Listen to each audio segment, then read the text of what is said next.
I'm chatting today with scriptwriter, songwriter, composer, actor, and singer, Johnny Dowers. I'm Morgan, and you are watching the AUGEgirl Network.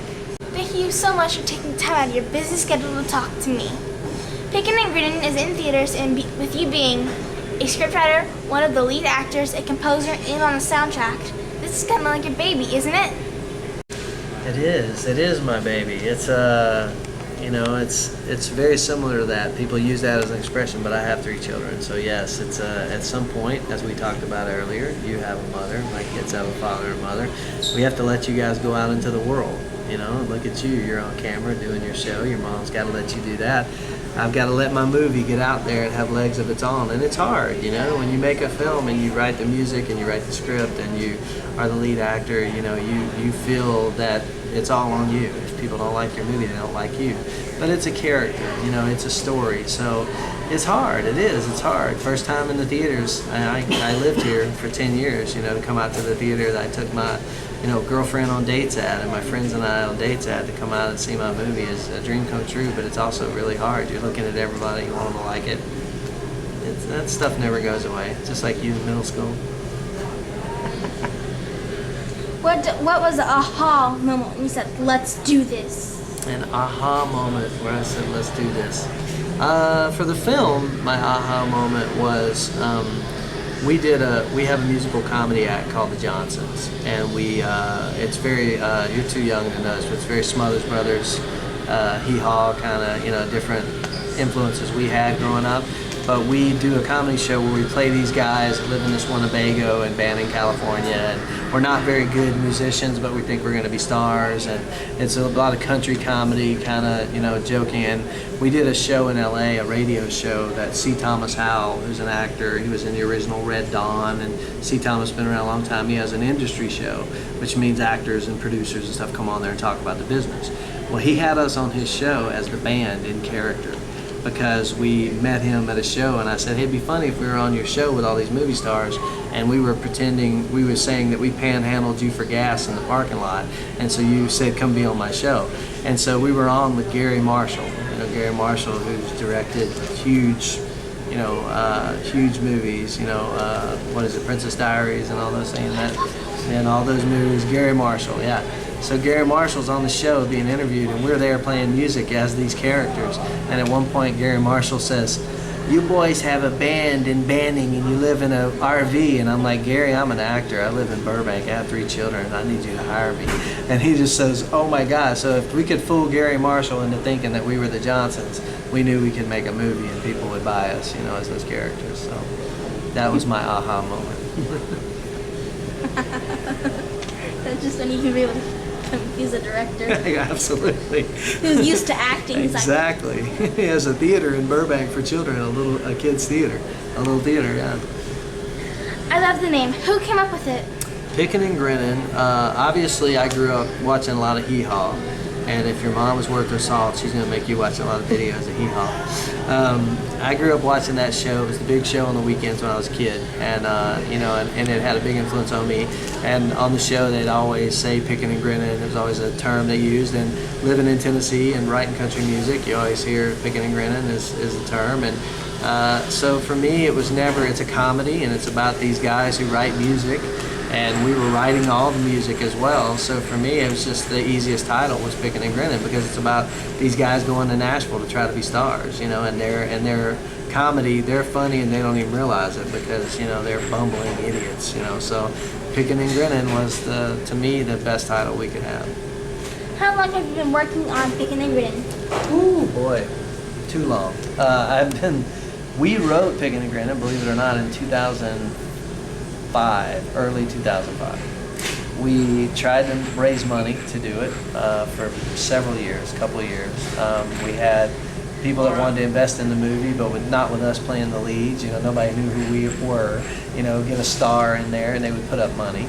And then we had people who wanted to buy the script, but didn't really want us in the movie. And then we found John Grise, who had, most people know him as Uncle Rico in Napoleon Dynamite, and he's done a lot of he was on Lost, and great actor. And John's wanted to direct a feature, and John and I knew each other in a musical setting. We played music together, and he agreed to direct it, and once he agreed to direct it, then it became much easier to try and get the movie made, and he believed in us playing the leads. So then we found some guys, some friends of ours, oddly enough, who had produced TV, wanted to produce a film. So we finally got our money. We finally started shooting in 2008, late 2007, 2008. And we actually shot, then ran out of money, had to raise more money, and then had to wait for the seasons to change because it took that long to get money. So we actually didn't finish shooting until 2009. And we only shot total like 35 days, but over the course of 2 years. And then we finally did our first film festival in Nashville in 2010. And now it's 2012, and it's in the theater. So what's that, 7 years? A long time. Yes. Yeah, No, 7 wait. years. Yeah. He's 7. Yep. So a long time. Most presidents never see that long in the White House. So. What was your most favorite thing about this film?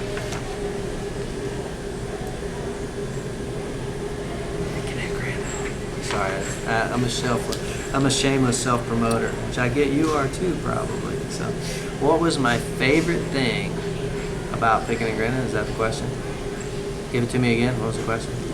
What was your most favorite thing about this film? What was my most favorite thing about this film? Gosh, doing it.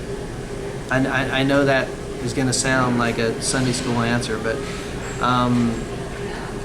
when are you going to get to write a script, be the lead actor, write the music, do everything on a movie?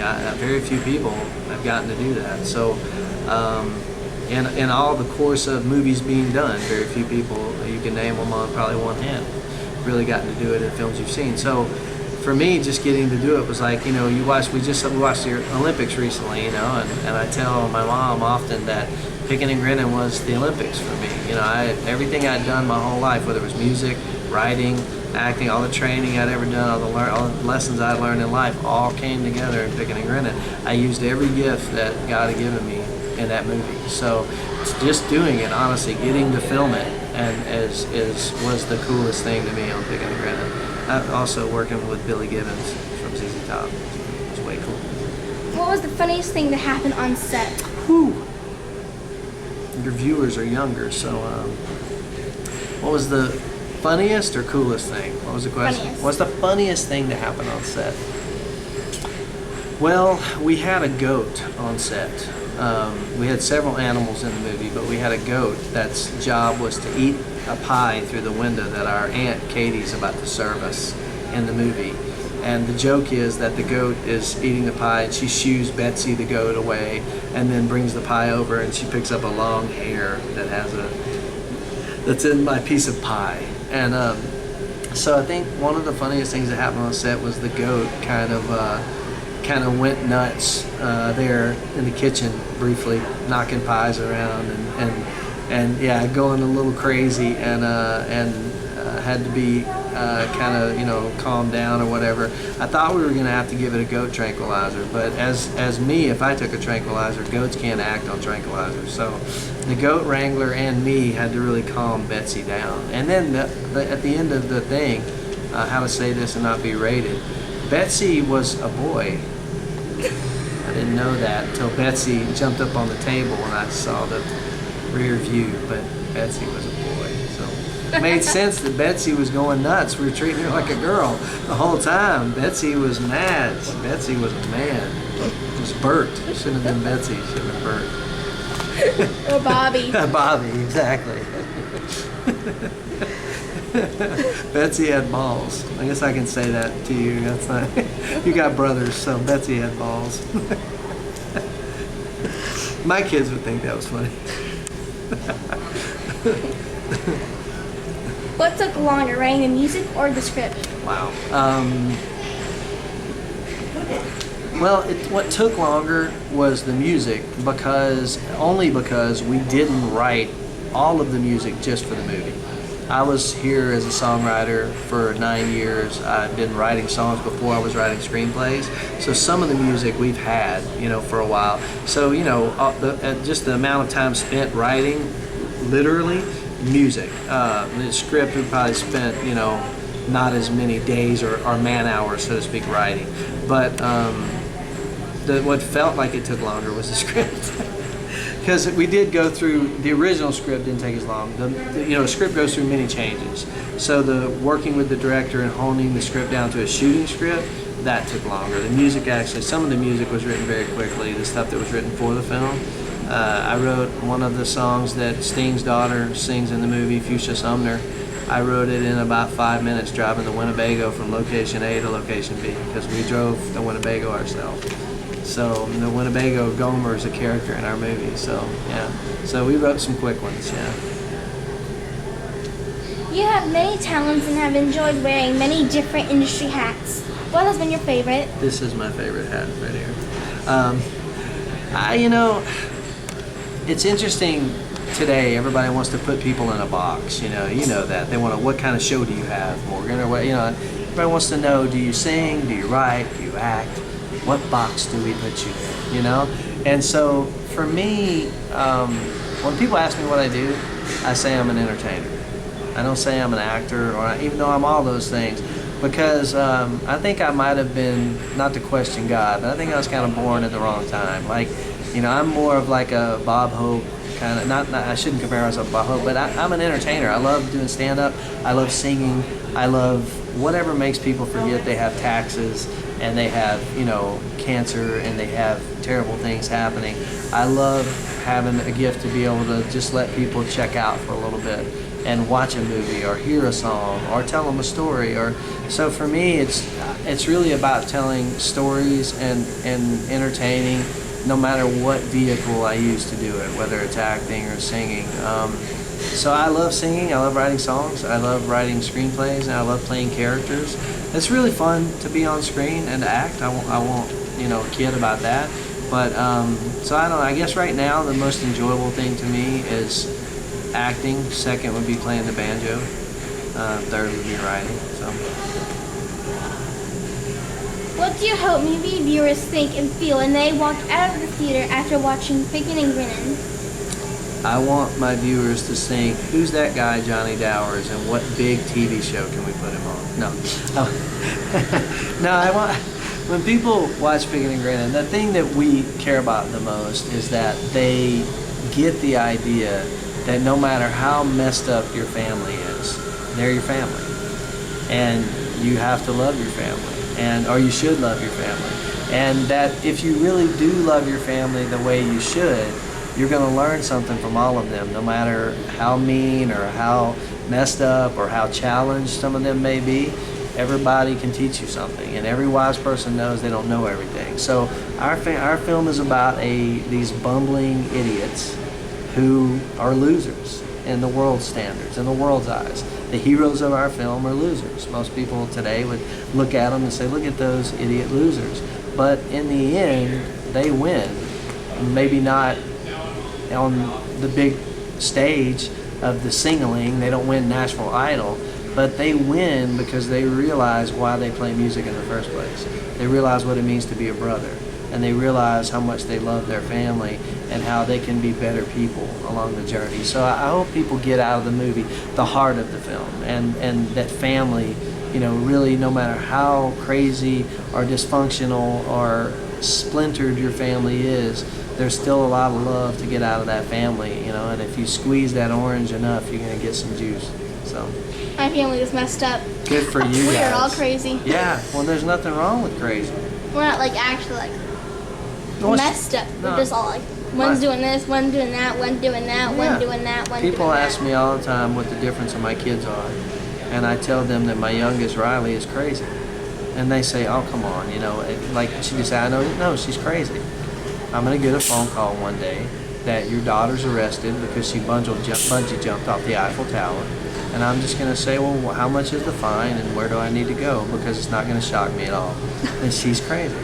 I love her. She's crazy. I can see my brothers doing that. Yeah. Who's going to go first? And they'll be like, no, and they'll go, see ya. Exactly. Yeah. So she'll get in trouble. I'd be the one pushed off. Yeah. Well, that's, see ya. yeah. Because, you know why? Because you're on the ledge. You'd be the one pushed off because you're not scared to get on the ledge. That's a good thing. Let's take it back a bit. Growing up, how would you have finished this sentence? Oof. When I grow up, I want to be... How old are we talking here? Take it back a bit. 5 years old. Woo. Okay, as a 5-year-old, ask me, say, when I grow up I want to be, and I'll be a 5-year-old answering your question. When you grow up, what do you want to be? A cowboy. At 5, that's what I would have said. What about 10? So now let's, all right, so ask it again, I'll be 10. What do you want to be when you grow up? Baseball player. 15, what do you want to be? Say what do you want to be? I'm 15. What do you want to be? Movie star. When you're 20. Country music star. Okay, we went from cowboy to baseball player to rock star. And that's pretty much, and honestly, that's pretty much what I did. I played baseball in college, other than a cowboy. I wear the hat, but I never was a working cowboy, but I respect them. But yeah, no, I played baseball in college, and then I was in Nashville as a songwriter and sang at the Country Music USA show in Opryland. I was trying to be, was in and out of record deals that didn't make it, and then I got cast in a movie, and I'm acting. So I pretty much knew, I'm one of those rare people that knew, like you, what I wanted to do since I was really little. As a child, who inspired you? Who did you look up to? Wow. As a child. Boy, there's a lot of answers there. You know, I think mainly as a child, on a personal level, I looked up to my brother. I had a very interesting childhood because my brother was 11 years older than me. So yeah, it was like my folks got divorced when I was 11, and my brother pretty much was almost like a father to me in a way, because when I was, you know, by the time I was 11, he was 22, you know, and so I really looked up to my brother. He really encouraged me musically and encouraged me with all my creative, even as a kid, all the things I wanted to do creative-wise. My brother always really encouraged me, and he used to always say that I'll be the bus driver and the bouncer, and you be the star, because my brother was like 6'2", 240. He was built like a wrestler on WWF, and I looked like, you know, we looked like the movie Twins. You know, I don't know if you remember that with Arnold Schwarzenegger and Danny DeVito. Like, I was this little, and so he'd always say, I'll be the bus driver and the bouncer, and you'll be the star. And he always encouraged me. And my brother passed. I lost my brother when I was 19. He was 32 when he died.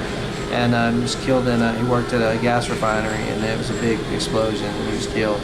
And, you know, when he died, I was 19, and I remember I used to think, well, he was 32. He got to live some life. You know, that's good for him. And then I remember the day I turned 32. And I realized how young my brother was, like how little he had really seen in life. It was a heavy deal for me to realize that he was so young. He was 32, I'm 41 now. And like looking back on my brother, but he taught me so much about life, and he always believed in me, and now I live for both of us. You know, now when I do things like this movie, it's for both of us, you know, and when I go see it, I'm not by myself. You know, he's the bus driver, you know, road manager. Daryl is there with me, you know, so. What advice can you give kids today?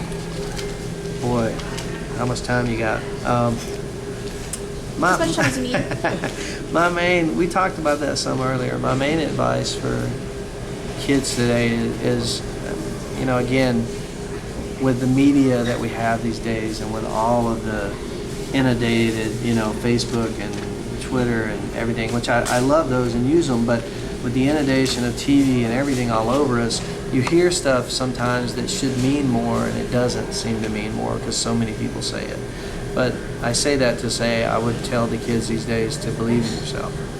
You know, believe in yourself, and that you're unique, that you were created unique, and that you have a calling, and you have a place in this world, and that if you dream it, you can do it. And I know these things have become kind of trite and, you know, and people kind of tongue-in-cheek, but it's true. I mean, you know, I'm here.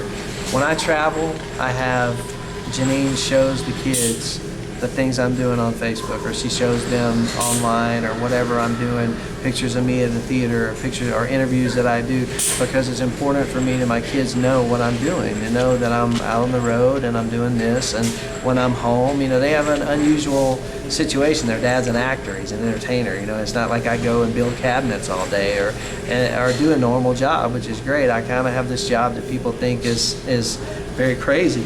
It's still a job, it's still work. It's important for my kids to know that I'm doing what I set out to do. And if the only thing I can give my children is that, hey, look at me, I had this crazy dream, and it's been hard, we've sacrificed a lot, we haven't had a lot of times, but look, I have this movie up and I'm actually out doing what my dream is, and what is success to you? The other thing I would tell them is don't judge success on what the world says success is. Find out what success means to you, and that, even at your age, it's something you're starting to understand. Is what does success mean to me? Is it the show? Is it what the show can reach? Is it the kids' lives we can change? When you know really what you already have a great sense of, and I love that about you, Morgan, is that when you have a good idea of what success is, then you're going to achieve that success because you believe you can do it. It's not about what the world says success is. The world would say our movie is not a big success because it's not making $100 million and it's not in every single theater in the country. But I'm in the theater that I went to and watched movies and thought I'm going to do that one day, and I'm watching my movie here. And to me, that's success. It's a dream come true. It is. It's very much a dream come true, yeah. If you dream it, you can do it. And quickly, kids, you have not because you ask not. You have to ask for things. Kids these days, you don't have a problem with it. Look at you. You have to ask. All people can do is say no. People ask me all the time, how did you get these people in your movie when nobody knows who you are and it's your first script? And how did you get? You ask people. You would be so shocked at what people will say yes. And especially if they see passion in your eyes and see that you believe what you're doing and you have talent, you have not because you ask not, kids. Ask people. Ask them to support you. People are looking for things to believe in and support, so just ask. That is actually very true. What is the most important thing you hope to be able to teach your children? The most important thing that I hope to teach my children is to believe in yourself and to learn yourself, to know who you are, really, not just to really know who you are. And I just said to my wife the other day, I said, I may make we all make mistakes as people, and I may have made a lot of mistakes as a father, as a husband, whatever, we all judge ourselves harshly, not that I'm a bad person, but, we all make mistakes. But if I could just teach my kids one thing, it's that, hey, Dad is doing what he's known he was going to do since he was a child. He's out there dreaming big and doing what he knows he's put here to do. And he didn't wait on somebody to tell him he could. He made it happen. He believed in it, he had faith, and he made it happen. So I think the most important, that's the message I want to leave with them, is that if you believe you can do it, and you either train or study or know you have the natural gifts to do it, then who's going to tell you you can't do it? Just like you're making your show happen, you're doing your thing. That's what I teach my kids is, if you know you can do it, you can do it. And to me that's the most important thing. You have to learn how to love yourself. You really have to learn to appreciate, how God made you and what your place is, and not to be upset not knowing that place. It's going to take a long time to find it. Some people find it sooner than others. So if you're happy with who you are, you're not going to get too frustrated with not knowing exactly what like our movie. Our movie, the message is, it's not about the destination, it's about the journey. The journey, the hard things, the craziness is what life is. It's not where you wind up. It's all the time was spent getting there. As an adult, if you could thank one person, that's one person only, right now for making the biggest difference in your life, who would it be and what would you thank them for? Oh, wow.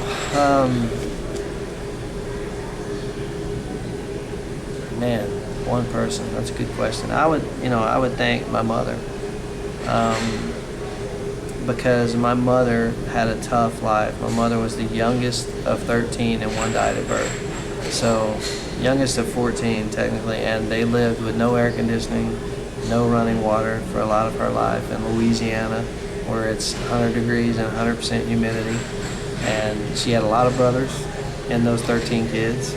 And my mom had a tough, life. And she was a school teacher now almost 50 years. And she busted her butt and worked every day to make sure we had everything we could. And to make sure, like I said earlier, she always told me, you have not because you ask not. And can't never could was her other saying. And if you say can't, I don't want to hear the word can't, you know. And my mom, you know, instilled in me a work ethic that to keep going, to keep trudging through, even when people throw stuff at you, and even when people heckle you, and people tell you you can, and people pick on you for whatever reason, or people are jealous of you, just keep on going. And that was told me and taught me every day. And that's, my mom gave me that. If it weren't for my mom, obviously I'm not here. But I wouldn't have done a movie. I wouldn't have come to Nashville and been a songwriter. I wouldn't have been on the journey that I've been on. You know. Let's talk about bullying, because it's very big nowadays. Right. Have you ever been bullied? Yeah, I was bullied when I was younger. It's a different. We talked about that earlier. It's a little.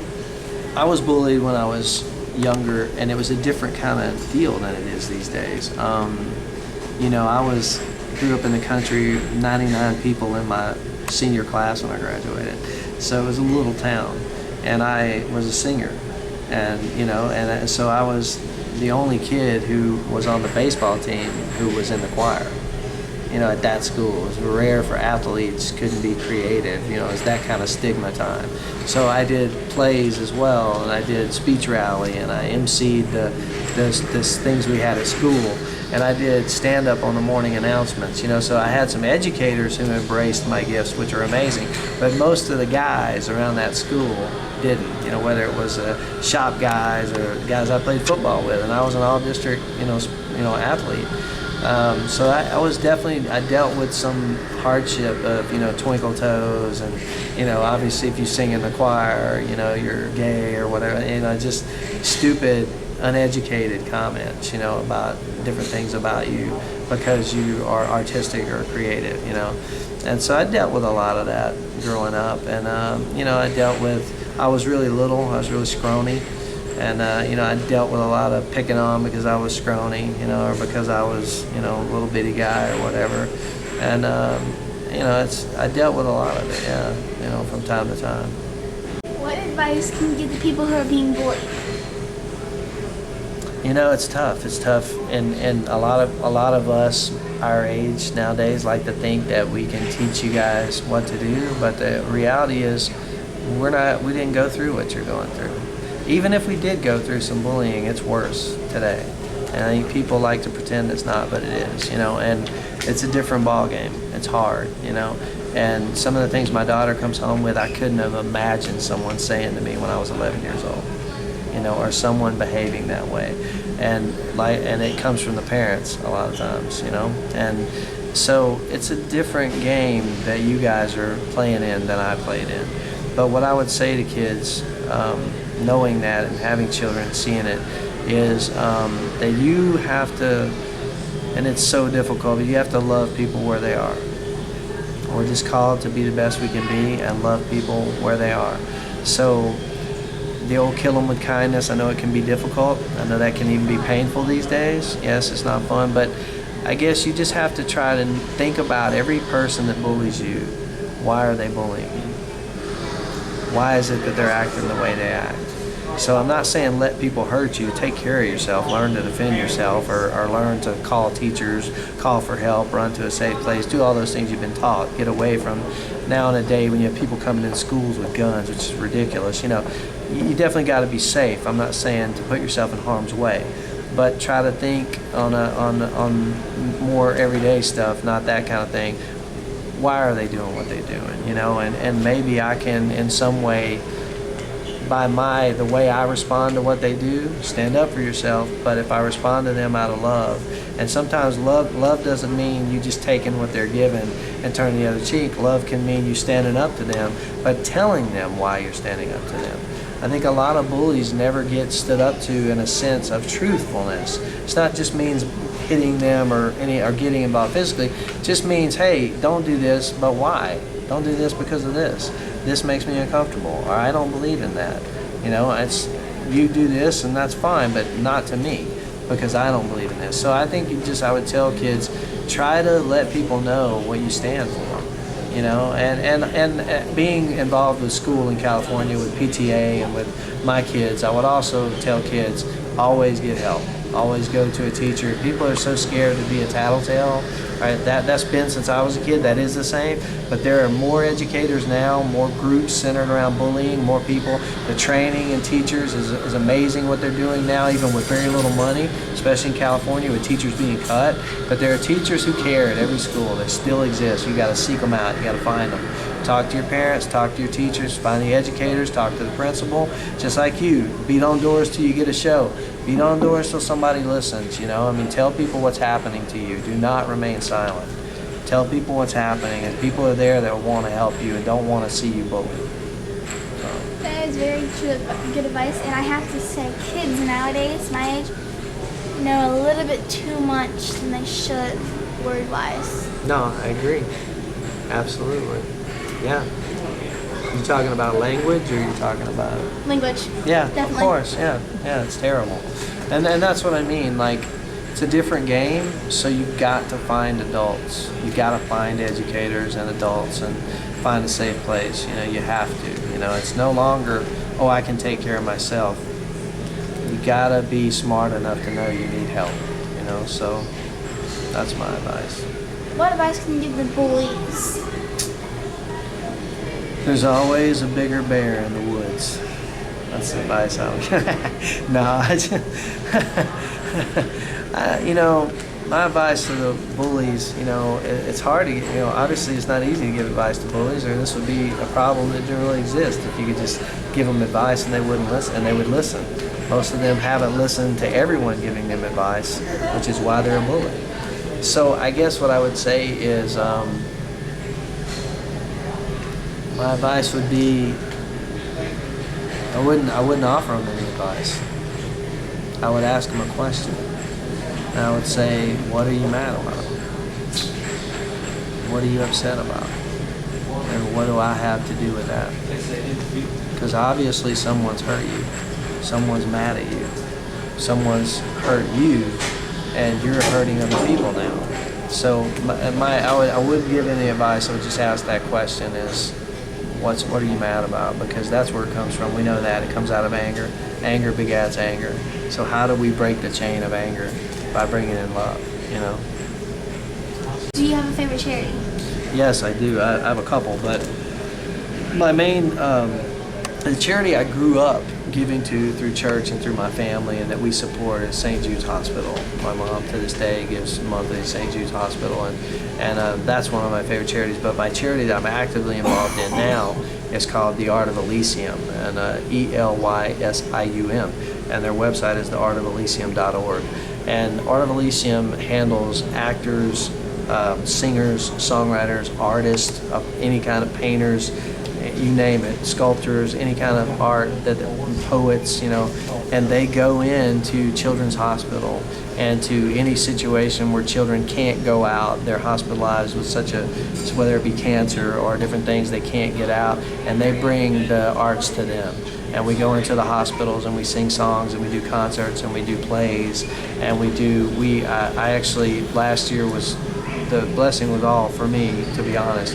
I think I got way more out of it. I got to sit with a kid who had such a bad situation that they had to be quarantined almost, and you have to go through a lot to go in the room yourself to protect yourself from disease. But I got to go and write a song with this kid that had never written a song and wanted to write a song, and we went in and wrote a song together, and I was able to record that song for them and send it back. And before that, the kid unfortunately passed, but before the kid passed, they got to hear their song. And that's what Art of Elysium does. I get emotional talking about it, is that they allow you to go in, and these kids, and sometimes the parents get the most out of it too, because some of these parents, especially in Los Angeles, are very hardened and very angry. What's happened to my kid? They're angry at everybody for what's happened to their kid, and you get to come in and just be an outsider out of love and just come in and share some music. And I've seen the parents get healing through it, and a lot of things happen. So Art of Elysium is an amazing group, and they comprise a lot of different artists in the LA and other cities, and they literally go and share the arts with all of these children that can't go out anymore and see shows. That is so kind. Can you tell your fans who are watching one thing they do not know about you? My fans that are watching, one thing they don't know about me.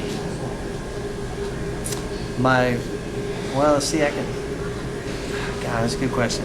One thing most people probably don't know about me is my name's John Wayne, but you can look that up online. So see, that kind of changes the game with everything you can find online. Because I was named after John Wayne, and who knew I would be an actor? When you go into, you can't, there's already been a John Wayne, so hence the Johnny. Everybody calls me Johnny. But I guess, one thing, the thing that shocks most people, you can look that up too, I guess, but the one thing that I would tell my fans that they don't know about me that is surprising is that I have a degree in theology. And what? Most people in theology. What's that? In Bible, and study of the Bible. Yeah, theology. So most people don't know that I have a degree in religion or in theology, and I've studied world religions and philosophy. So I play these characters, as you can see. I play not just country, but kind of bumbling idiot kind of characters. A lot of comedy, a lot of characters that aren't so smart. And so it's usually shocking when people know that I've had 2 different degrees and 2 different minors, and that I studied philosophy and religion. Well, they didn't really have a degree in that. Yeah. That's a new thing to look into. They do, yeah. You got to go to seminary. Usually, you have to go to Bible college to study in that. Yeah. The degree I have, most people that have it are preachers or pastors at churches, or evangelists, or education directors at Christian schools. Yes. So. What are the top 3 songs on your iPod? Top 3 songs on my iPod. Gosh, man, none of them are new. That's for your show, none of them are new. Other than the One Direction song that my daughter put on my iPod, which tends to pop up all the time, You Don't Know You're Beautiful. Other than that song, which again my daughter put it on my iPod. On my iPod, I have Ryan Bingham on there right now. Ryan's a great guy. He's a friend of mine. He wrote the theme to Crazy Heart. He won the Oscar last year for Crazy Heart for that song. But he has a new record out, Tomorrowland. So I have Ryan Bingham on there. I have Cherie Oakley's new song that she put up. Cherie was on The Voice last season, and her and her husband Mark are really good buddies of mine. And you can find Cherie on Twitter, Cherie Oakley. And so I have that, and then I have lately I've been listening to. It's not something that's gonna be popular to everybody. I have I have the Time Jumpers, who are a Nashville band that are Vince Gill's in that band now, but it's an old country style music, Don Sears and that band Time Jumpers. But I have most of my stuff. It's funny. I have everything from the Shins and the Killers to Bruce Hornsby and Ricky Skaggs and Lyle Lovett. So my taste in music is all over the map. One day I'm listening to the Jayhawks, the next day I'm listening to Willie Nelson. So, I like Foster the People. Yes. You young people like those guys. That's popular with you. We like Foster the People. So there's, I'm not completely in the attic, with my old bluegrass albums. I have some modern people I like. So, and I told you my daughter's doing a parody album called Katy Parody. So we listen to some Katy Perry. She stayed with a friend of mine in Franklin on his couch and was doing Christian demos for years, trying to get a deal with a Christian artist, and then she became Katy Perry. So pretty interesting. A buddy used to tell me about the girl doing demos at his house. Kind of funny, yeah. The outfits for that's gonna be awesome. Oh, of course, yeah. I'll help her. The parody, yeah, you could do. Yeah, AUGEgirl needs to do. You need to do the parody outfits for Katy Perry. I think that would be a good collaboration for you, Caroline. There you go. I love Katy Perry. Her outfits are awesome. They are awesome, yeah. 10 years from now, where do you see yourself? 10 years from now, where do I see myself? I used to know the answer to that when I was 20. Now that I'm 41, hopefully, I see myself doing more films, you know, and hopefully at that point having done a record of some sort, you know, done an album. I've sung on other people's albums, played music on other people's albums. Now we have a soundtrack that we're putting out for the movie, you know, but I've never really done, you know, an album of my own in music. So I would love in 10 years, I'm sure I'll have a record of some sort out, and then hopefully by then I have my own TV show, you know, it'll be Johnny's World. So. Now, you said earlier you called Johnny. Have you ever called Johnny Boy? Is that like a nickname of yours? No, but if you want to call me Johnny Boy, I think I've been called J Boy. J Boy was kind of a southern nickname thing. Yeah. What do you most want to be remembered for? My amazing good looks. No. Obviously that's not true. The best mustache in the world. No. What do I most want to be remembered for? Just honestly, I want to be most remembered for being a good dad, being a good father, you know, being a good man, and in the legacy-wise, entertainment-wise, I would just want to tell good stories, tell good, honest stories that have heart, that you know mean something at the end of the day, not just make people laugh and then fizzle out. Have stories that you know really change people's lives, and songs that communicate to people in a way that they didn't think they would hear a message in, you know. So yeah, I mean, I think that overall career-wise, that would be it. But at the end of the day, just that I had a good work ethic. I dreamed big. I fought hard. I partied hard. I lived hard, you know, and I loved everybody around me, you know. So.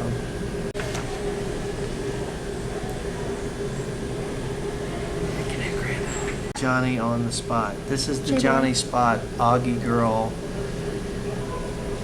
tag.